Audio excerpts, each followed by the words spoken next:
បងប្អូនបាទនេះបានទៅដកលុយវិញបងប្អូនខាងបាត់ដំបងឈ្មោះវិសាបងបានផ្ញើលុយមកទិញ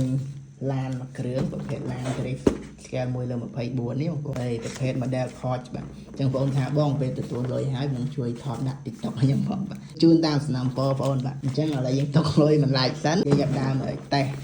ចឹងបងប្អូនថាឲ្យតេស្តមកសេតហើយចាំរៀបចំផ្ញើជូនបងប្អូននៅខាងបាត់ដំបងបាទអញ្ចឹងក៏សូមអរគុណបងប្អូនដែលបានកំងជឿទុកចិត្តវេលុយមកភ្លាមមកគាត់ដាក់ប្រជុំហើយវេលុយមកភ្លាមបាទអញ្ចឹងឥឡូវនេះមានក៏បើកតេស្តជូនបងប្អូនបាទអញ្ចឹងក្នុងប្រអប់នេះវាមានឡាន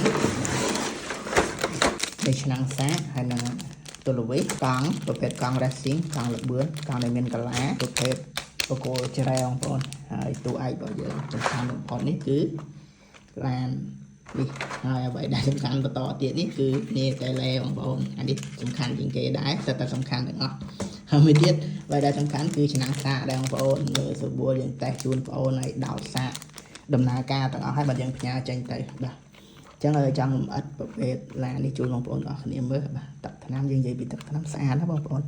Scale 1/24តម្លៃធូរថ្លៃពិតមែនប៉ុន្តែគុណភាពល្អបងប្អូនប្រភេទ 4WD Welcome 9អញ្ចឹងឥឡូវ admin រៀបចំតេស្តថ្មតេស្តប្រព័ន្ធភ្លើងប្រព័ន្ធចង្កូត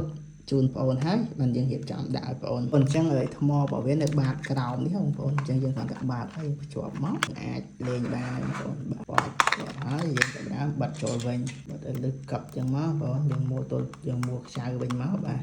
យើងបាច់មួលក៏បានហើយវាជាប់ហើយបាទហើយសម្រាប់ថ្មតេឡេគឺយើងប្រើប្រភេទថ្មប៉ាល់យើងធម្មតាហ្នឹងបងប្អូនយើងដាក់ជូនបងប្អូនតែម្ដងបងប្អូនទៅដល់អាចលេងមកបាច់ទៅទិញថ្មឲ្យទៀតទេគាត់ភ្ជាប់មកអញ្ចឹងហើយយើងចាប់ដើមបើក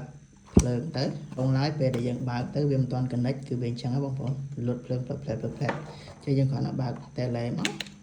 វា connect គ្នាវាលេង load តែបងប្អូនភ្លើងហ្នឹងណាវាភ្លើងអញ្ចឹងបាទនេះគឺពិតជាស្រស់ស្អាតមែនតើភ្លើងមុខក្រោយបាទសម្រាប់ភ្លើងនេះយើងអាចបិទបើកបានបងប្អូន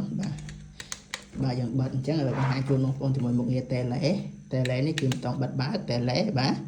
យើងបើកមក connect វាលេង load អានេះប្រភេទបេតុងបិទបើកភ្លើងបាទបិទភ្លើងបើកភ្លើងអានេះ low speed high speed អញ្ចឹងវាបែងចែកជា2 speed បងប្អូនបាទអញ្ចឹងឥឡូវយើងតេស្តប្រព័ន្ធដំណើរការបាទដំណើរការហើយបាទ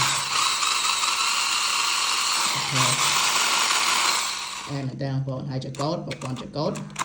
វាដំណើរការដែរបងប្អូនបាទបានហើយបាទ